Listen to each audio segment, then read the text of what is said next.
पेशाब शुरू करने में दुश्वारी। बीत अलखला जाने के बाद पेशाब शुरू करने के लिए काफ़ी देर इंतज़ार करना या ज़ोर लगाना पड़ता है। पेशाब की धार का कमज़ोर होना। पेशाब की धार पतली हो जाती है और इसमें पहले जैसा दबाव नहीं रहता। पेशाब का रुक रुक कर आना। पेशाब एक बार में मुकम्मल होने के बजाय वक्फे वक्फे से आता है। कतरा कतरा टपकना। पेशाब खत्म करने के फौरन बाद भी कतरे टपकते रहते हैं, जिससे कपड़े नापाक होने का अंदेशा रहता है। मसाना मुकम्मल खाली ना होने का एहसास।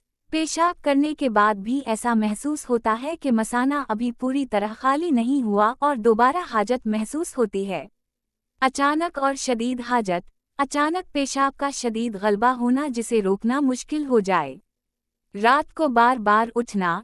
नॉक्चुरिया। रात के वक्त नींद के दौरान बार बार पेशाब के लिए उठना पड़ता है, जिससे नींद मुतासिर होती है। दर्द या जलन।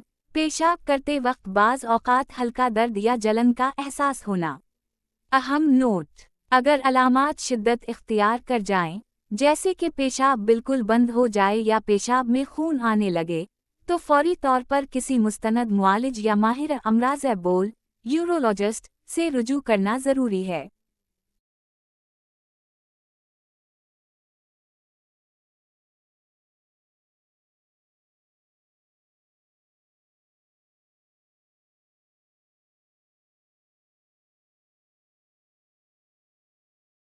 प्रोस्टेट। प्रोस्टेट क्या है?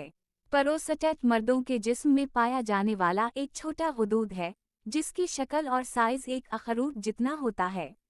ये मसाने ब्लाडर के बिल्कुल नीचे वाक़े होता है और पेशाब की नाली यूरिथ्रा के गर्द लिपटा होता है। इसका बुनियादी काम मनी सीमन के लिए एक ख़ास रतूबत बनाना है जो नतफ़ों स्पर्म्स की हिफाजत करती है। बीमारी की वजह: प्रोस्टेट का बढ़ना BPH। बढ़ती उम्र के साथ, ख़ास तौर पर 40 से 50 साल की उम्र के बाद, प्रोस्टेट का साइज़ कुदरती तौर पर बढ़ने लगता है। जब ये साइज़ में बड़ा होता है, तो ये अपने अंदर से गुजरने वाली पेशाब की नाली को दबाने लगता है, जिससे पेशाब के अखराज में रुकावट पैदा होती है। आम अलामात सिम्टम्स: अगर प्रोस्टेट बढ़ जाए तो मरीज़ को दर्ज झैल शिकायत हो सकती हैं। पेशाब की कसरत। बार बार पेशाब आना, खुसूसन रात के वक्त बार बार आँख खलना। कमज़ोर धार। पेशाब की धार का पतला या कमज़ोर होना और रुक रुक कर आना। फौरी हाजत। पेशाब रोकने में दुश्वारी महसूस होना। अधूरापन। पेशाब करने के बाद भी ये एहसास रहना कि मसाना पूरी तरह खाली नहीं हुआ। ज़ोर लगाना। पेशाब शुरू करने के लिए काफ़ी देर इंतज़ार करना या ज़ोर लगाना। मुमकिना पेचीदगियाँ कॉम्प्लिकेशंस। इलाज न करवाने की सूरत में ये मसाइल पैदा हो सकते हैं। पेशाब का बंद होना। पेशाब का मुकम्मल तौर पर रुक जाना, जो कि एक एमरजेंसी सूरत हाल है। इन्फेक्शन।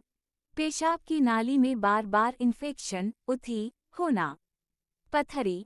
मसाने में पथरी का बन जाना। गर्दों को नुकसान। मसाने में पेशाब रुकने की वजह से गर्दों पर दबाव पड़ना और उनका मुतासिर होना। इलाज के तरीक़े: डॉक्टर मुआयने के बाद दर्ज झैल में से कोई तरीक़ा तजवीज़ कर सकते हैं। अद्वियात: ऐसी दवाएं जैसे अल्फ़ा ब्लॉकर्स जो नाली के पट्टों को नरम करके पेशाब का रास्ता आसान बनाती हैं। सर्जरी। TURP एक जदीद तरीक़ा जिसमें बग़ैर किसी बड़े कट के नाली के ज़रिए बढ़े हुए हिस्से को साफ़ कर दिया जाता है। Open surgery. अगर प्रोस्टेट बहुत ज़्यादा बड़ा हो तो रिवायती ऑपरेशन किया जाता है। तर्ज़ी ज़िंदगी में तब्दीली और एहतियात। इन सादा तरीक़ों से अलामात में बेहतरी लाई जा सकती है। पानी का कंट्रोल। रात को सोने से 2 से 3 घंटे पहले पानी या दीगर मशरूबात का इस्तेमाल कम कर दें। परहेज़: कैफ़ीन, चाय, कॉफ़ी और अल्कोहल से बचें, क्योंकि ये मसाने में चुभन पैदा करते हैं। डबल वाइडिंग। पेशाब करने के बाद थोड़ी देर बैठें और दोबारा कोशिश करें ताकि मसाना अच्छी तरह खाली हो जाए। वर्जिश। मुतहर्रिक ज़िंदगी और वज़न पर काबू रखना इस बीमारी के असरात को कम करता है।